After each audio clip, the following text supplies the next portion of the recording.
Greetings, dear ones. I'm Kryon of Magnetic Service. And so it is again that the energy in the room presses upon you. In the moment that I was gone, the energy has increased and developed. Awareness is more open. Hearts are more palatable. They're malleable.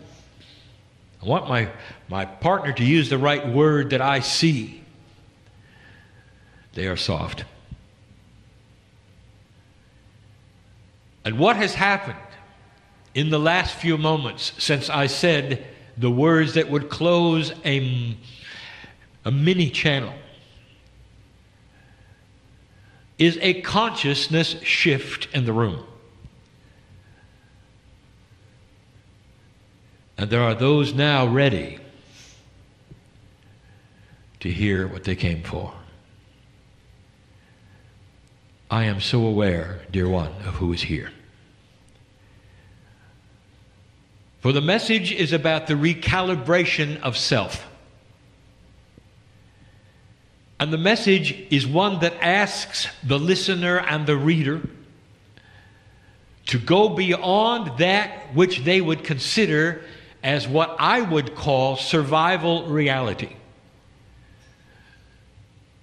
To move into the potential possibilities of things that are real, but that have no structural proof. And what I mean by structural proof is that they are not three-dimensional attributes that you understand. And I'm asking this because that is what is required for a recalibration of that which is personal, the very self-core, which is you. And in review, I will say that the channel tonight then complements the one from last night. And it will be succinct within itself and complete.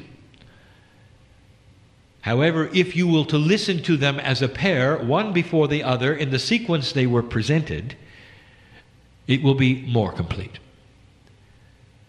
And so with this said, I will give a review of last night that will be then quick. Energy on the planet is what is shifting. But you cannot even define energy. We said before, if we ask you what energy was, most would see it in a wire. You do not think of energy as being that which emulates from or to the human being on a regular basis. It's usually something static you walk into or leave. The idea that the human is transmitting and receiving certain kinds of multidimensional energies all the time is not something that you were taught when you were a child. To come into that realization is to think that things are odd, spooky, weird, because you cannot assign any kind of attribute which is consistent and constant to any of it. Therefore, it is outside of the purview of what you would call that which makes sense and is formulated and empirical. And how are you going to get used to something that you don't understand? And that is what we're asking you to do.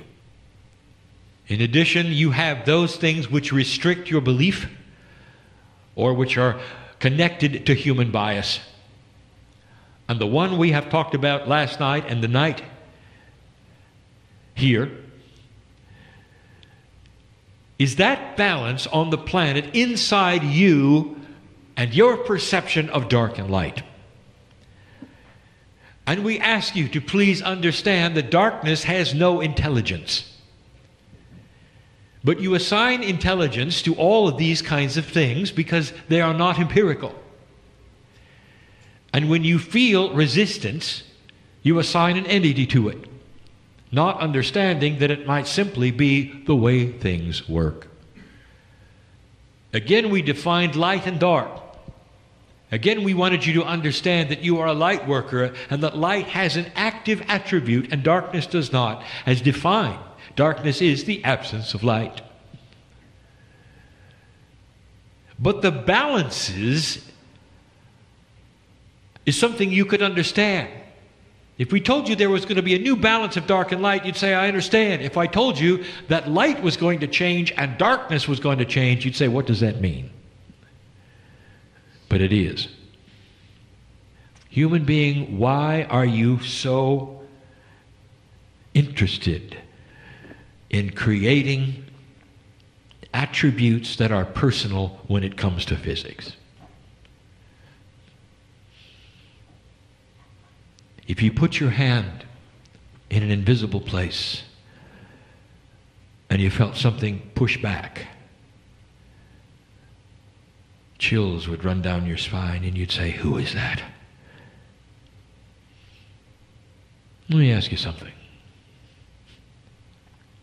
When you jump up in the air and it pushes you down, do you get chills down your back and say, who is that? And you don't, and that's because you grew up with gravity. It's the biggest pusher of all. You didn't assign an entity to it, did you? When you have magnetics at their best in a static situation in a laboratory and you are working with the power of the positive and the negatives in repelling and pushing, you're looking at something that pushes and pulls. And have you assigned names to that? Only the ignorant natives might have done that, not understanding what it was at the atomic level. You have atoms that are missing parts. And those atoms look to other atoms that have those parts. They're constantly, through a process of unequalness, trying to balance. This is physics. It's energy. And they attach themselves to find atomic structure of the parts that are missing. That's magnetism.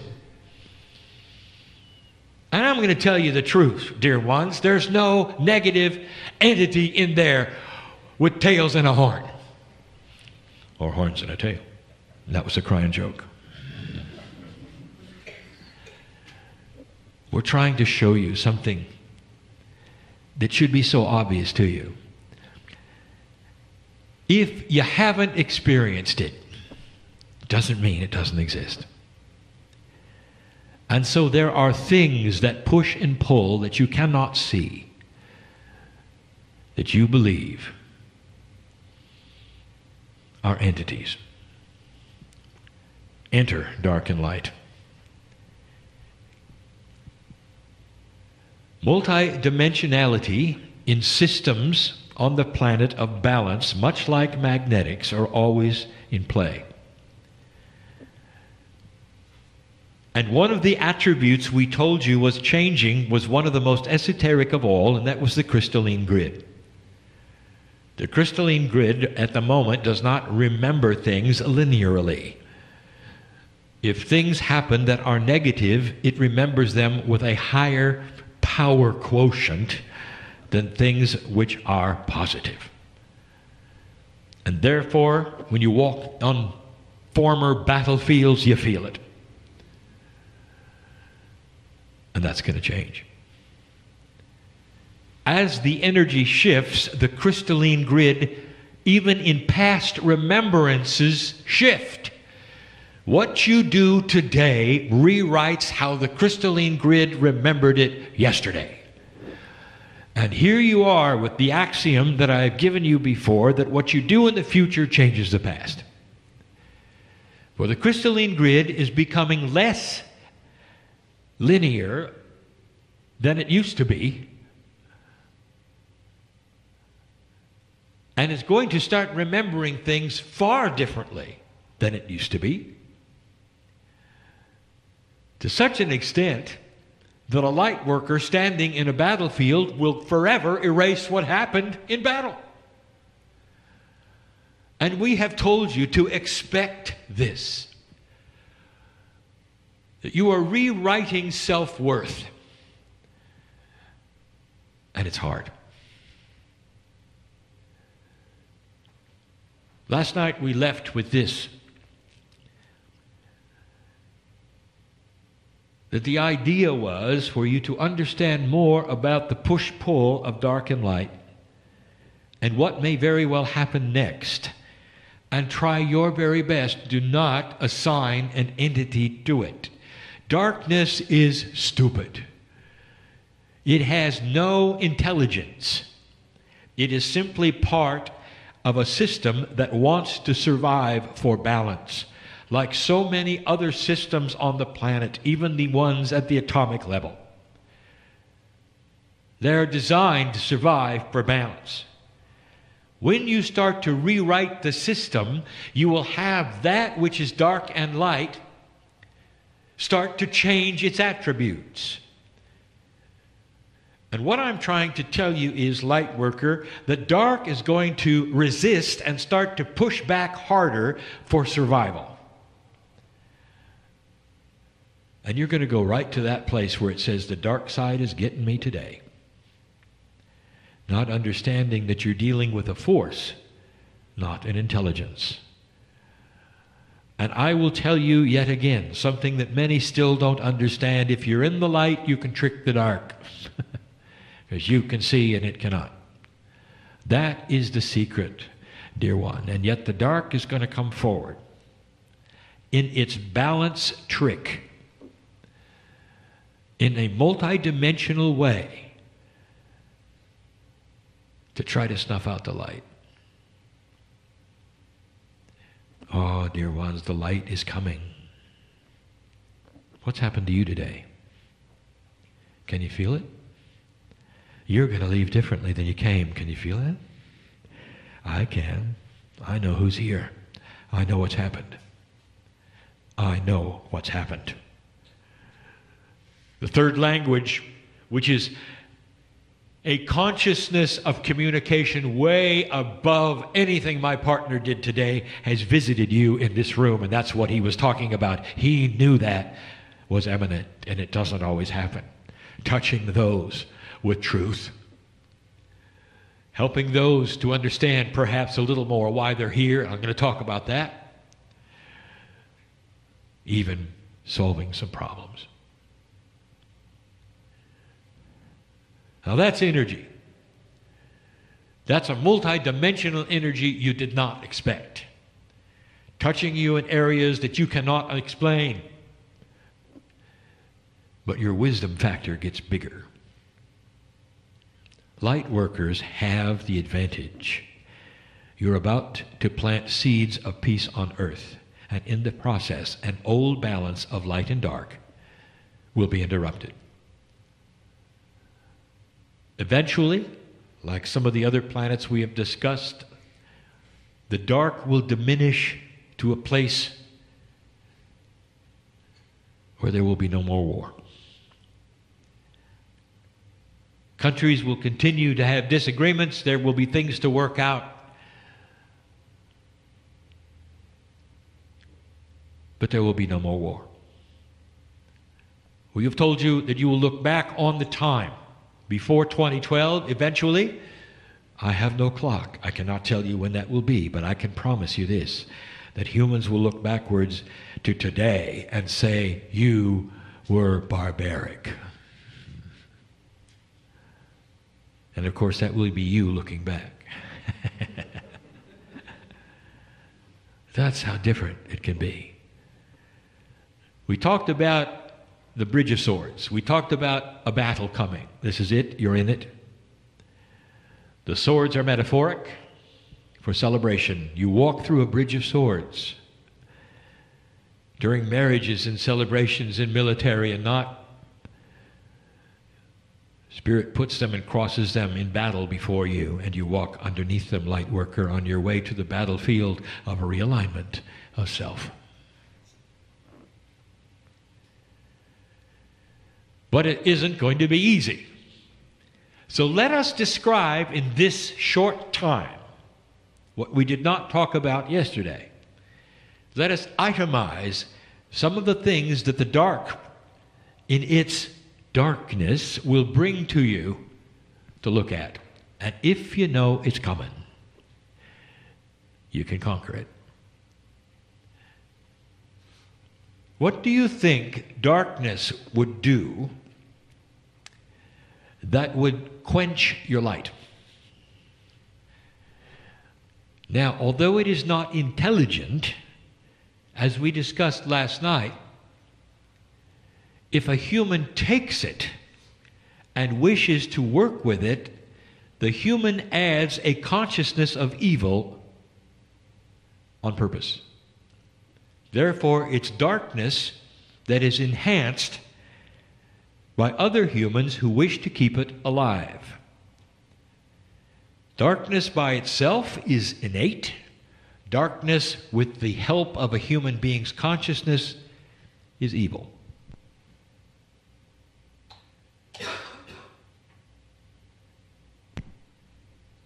It helps to explain the power of those processes which human beings have had where they conjure up that which seems to be demonic, gives credibility to that which is voodoo, and must marry to a belief system of those who are afraid. So it is complex. You're not fighting an entity, but in a way, you are also fighting other humans. Now, you expected that, did you not? There will be an element of human nature that will fight the light. But they're still in the dark. What is it that dark energy could do to quench your light? Because that's what you can expect. So let's study it. Light is diminished, if not extinguished, totally by fear. If there's anything that darkness knows with the help of intelligent human beings, that's not an oxymoron if you study what I just told you. It knows that if you are afraid, it won. In physics, in nature, all through the planet, change is resisted. If change is inevitable, there are certain things within the system that will fight to the death to keep things the same. This is what you are facing. An old paradigm that wants to remain. In human terms, sometimes it will be greed, power, comfortability with the way things used to be. And all of that is going away. So the darkness is almost like a reservoir for those who wish to create a system that used to be.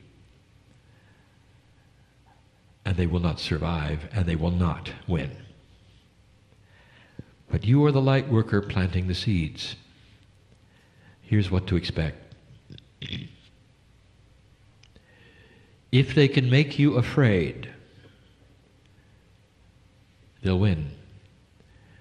Now, those who are listening, those who are reading, those in the room, you might say, I am not afraid, Kryon. I have the love of God in my heart. I am not afraid. I'm not even afraid to die. I know about the circle of life. I know about the love of God, and I am not afraid. And here's what I'm going to tell you. You might be. Because the dark, with the aid of other human beings, knows your Achilles heel, light worker. And it's not what you think. What would you be afraid of, really? I will say it again. Light workers have an attribute you wouldn't expect, lack of self-worth. You've been beat up. I've said it before. I said it last night. Many of you have come in not even knowing what was going to happen this time, but the potential was there that you would hit this marker and move past it. And you have. But oh, how many lifetimes did they sacrifice you because you were strange or had power or could see colors or worse, could heal people? So you come into this lifetime powerful in light and weak in worth. And you know it. And so what is it you would be afraid of? I'll tell you. Number one, are you really correct?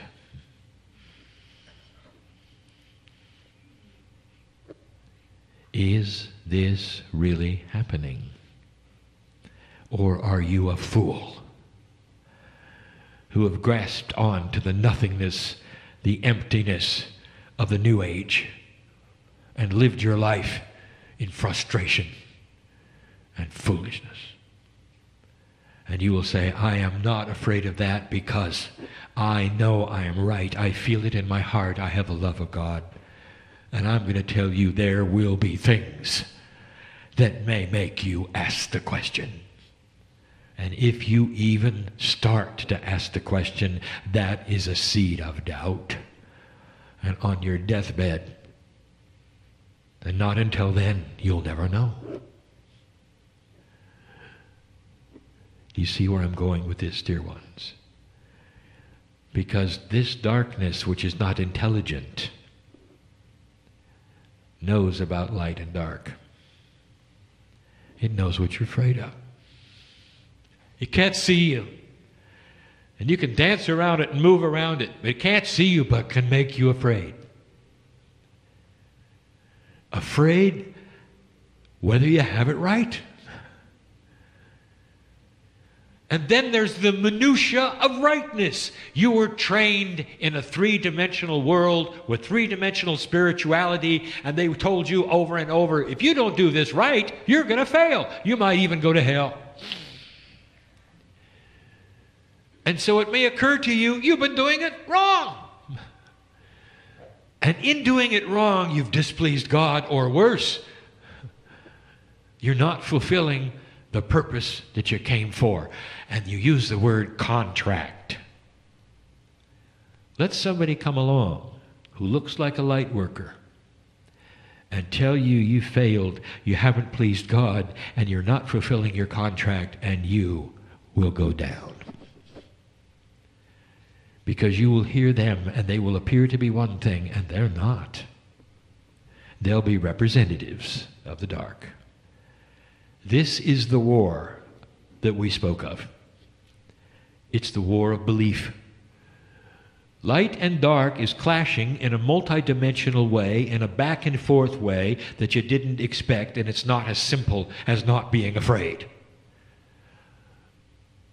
Dark will trick you if you let it.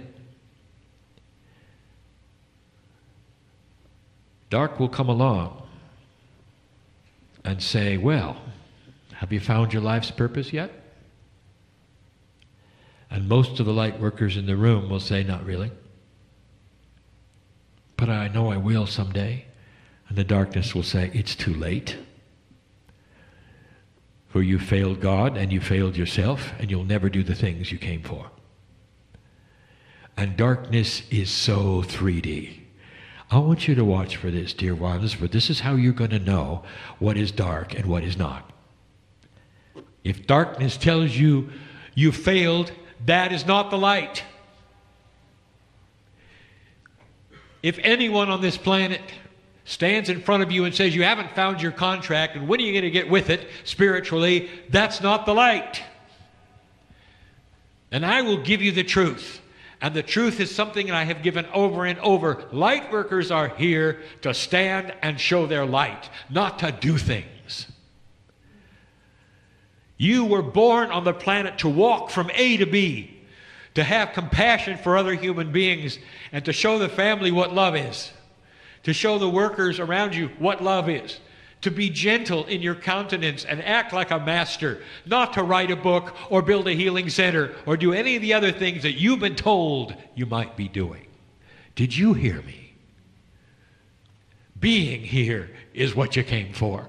And we celebrate this light. And as long as you walk on the earth and understand this, darkness cannot touch you. For you can't be afraid of things that are not right. You've made the rules. Don't let them tell you what the rules are. Afraid of having failed God, afraid you didn't fulfill your contract. Let me give you a concept if you haven't heard it before. If you want to have a contract, fine. If you've been told that you have a contract, fine, but it's in invisible ink.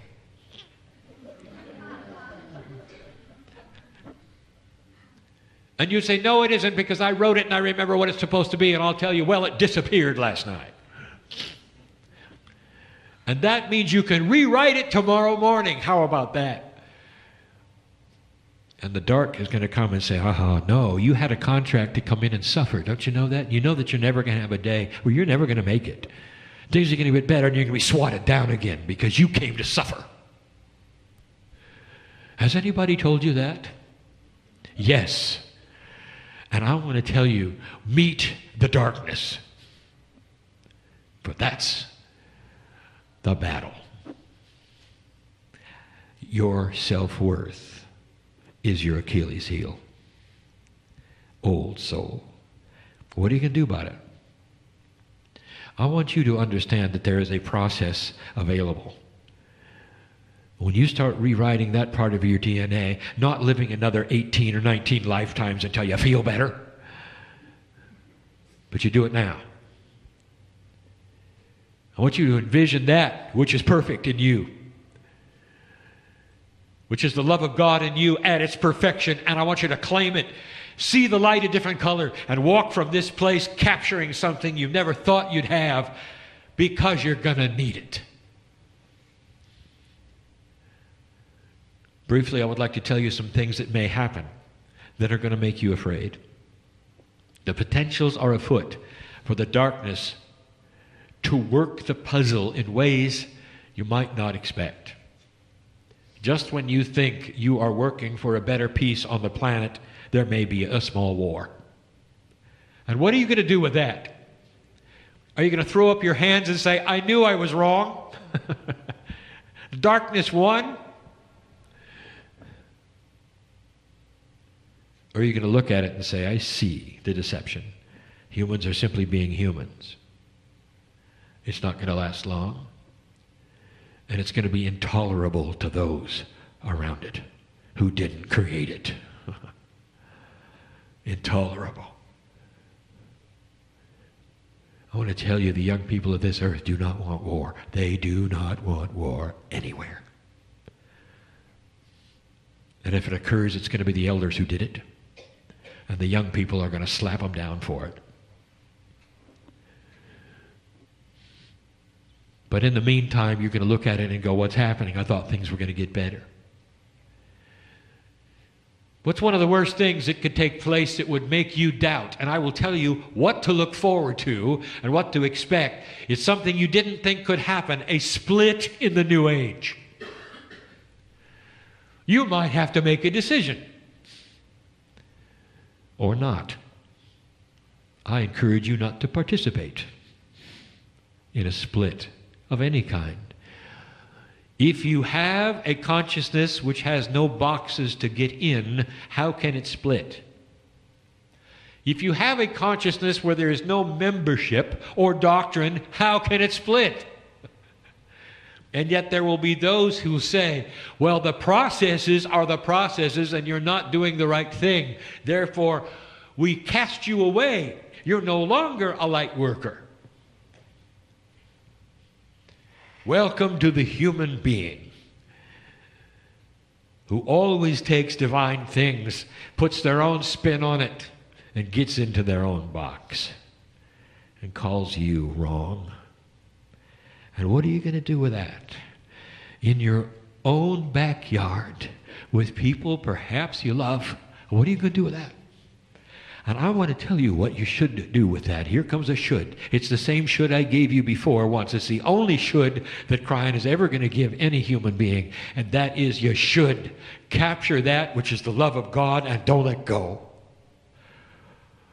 Don't let the intellect trick you into thinking you got to go one way or the other. If you hold the Master's energy, nothing can touch you.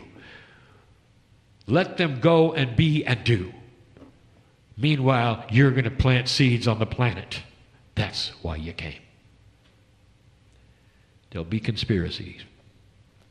Not really. Not really. But they'll tell you there are, and they will be believable, and they will be ugly. Darkness loves this, for conspiracies love the dark. And they function so well, because nobody knows if they're real. And so that's what darkness will plant. Conspiracy theories you haven't even heard yet. And there will be a lot of them. Recognize them when they show up. Know that they are not from the light. Know that they are not accurate. Recognize them and cast them away. Do not support them.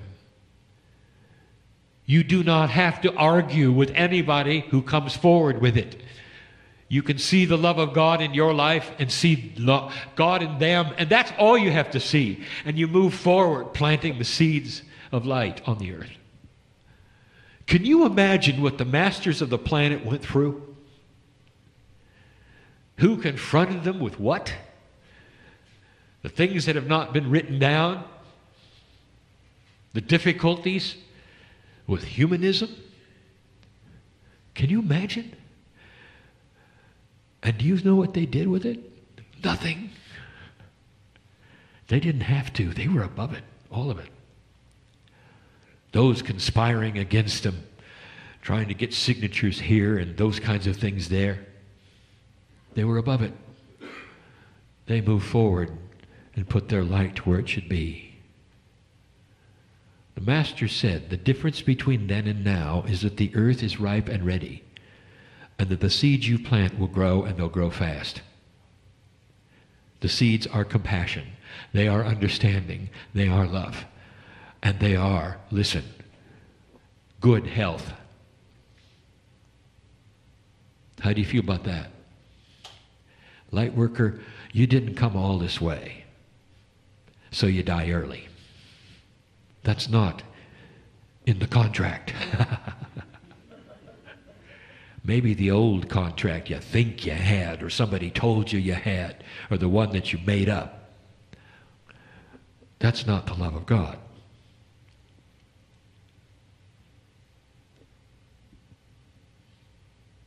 We want you to stick around.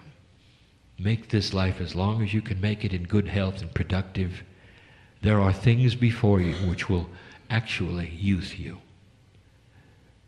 There are processes before you all will be able to look at that become multidimensional, apart from that which is recognized, which literally will keep you alive. Because the cellular structure, that say, which is innate in your body is multidimensional and will cooperate with consciousness if it's pure.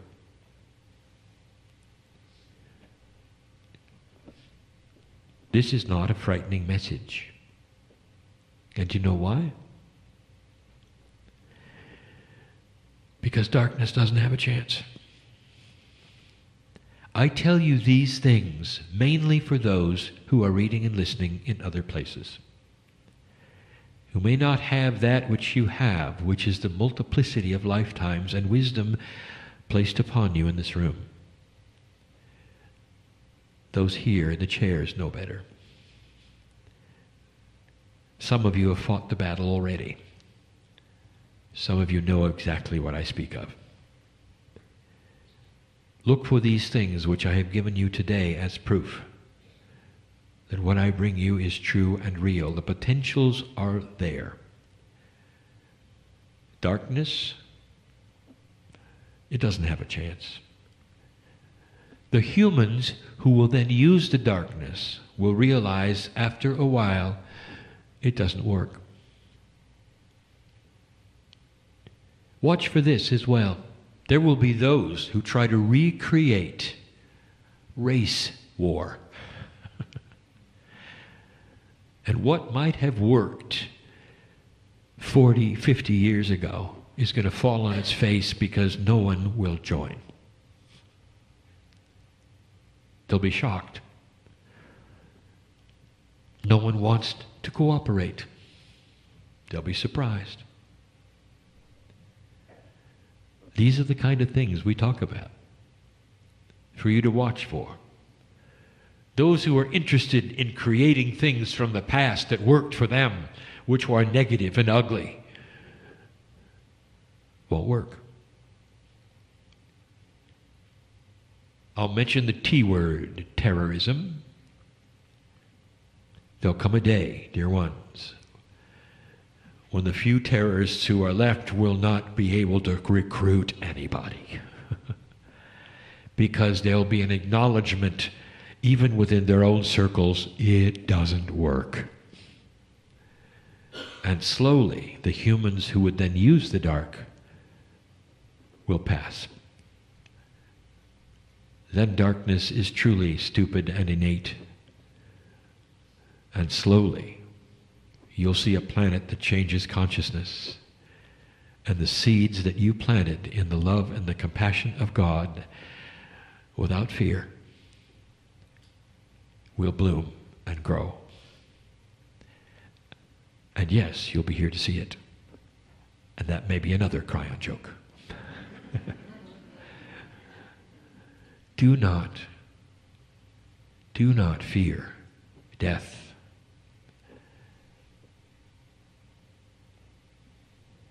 All of you are scheduled for return. All of you, every one in the room. I speak to the room. You can hardly wait to get back. Let me point it this way. You're going to plant seeds and walk away and wonder whether they ever grow? Is that what you're going to do? You're going to go through all this trouble of hundreds of lifetimes to get to this place where the energy is cooperating with you, where the actual fields are fallow? Or not? You don't know. You won't know unless you come back and watch them grow, or not. Oh, they will. But you don't really know, do you? And I'm going to tell you, because I'm meeting them every day, the light workers who are passing are standing in line. I'm next, I'm next, I'm next, I'm next, I'm next, because they know they're coming back. And when they awaken, they will awaken with the knowledge of a new energy, because the new energy promotes this. You're not going to have to go through what you did before. You're not going to come in stupid and then wonder if you're going to wake up and go through a couple of lifetimes and say, well, I didn't. As a young child, shortly after you realize who you are, you're going to start having the visions truly of what you've done, and you're going to turn to this compassionate way. There'll be 8 and 9-year-olds who you can look in their eyes and they say they've awakened way too early. They know who they are. You think an indigo is a handful, wait till you see what they are. Little shamans walking around. Difficult. You don't know what to do with them. Little monks. It's a whole other system we have never even described. Ask a Pleiadian. He'll tell you what it was like. She'll tell you what it's like. What I'm telling you is that when you come back, dear ones, it's not going to be the way it was this time. All of the knowledge you learned this time will be available instantly with free choice. And you will walk wise even before you're 20. Wouldn't you like that? You won't make the same mistakes. You're not going to have to learn through relationships that don't work what works, because you come in knowing what works. How about that? You'll come in with the ability of facing off with another human being and knowing whether they have integrity or not, so you won't make a mistake and have betrayal. How about that? And I'll tell you what you're going to be looking for. Everywhere you go, you're going to be looking for you. The seeds that you planted, you want to check them out. And I'm not going to explain that, just to say that you'll know that they're growing. And the earth will be a little lighter for it. And there will be more compassion for it. And there'll come a time when you'll look at it and go,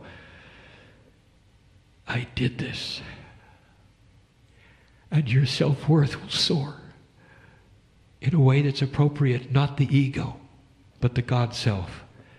And you will say, it is well with my soul. And you'll know why you're here.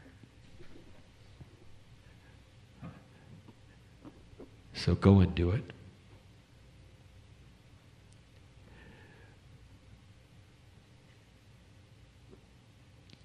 I'm Kryon, in love with humanity. And so it is.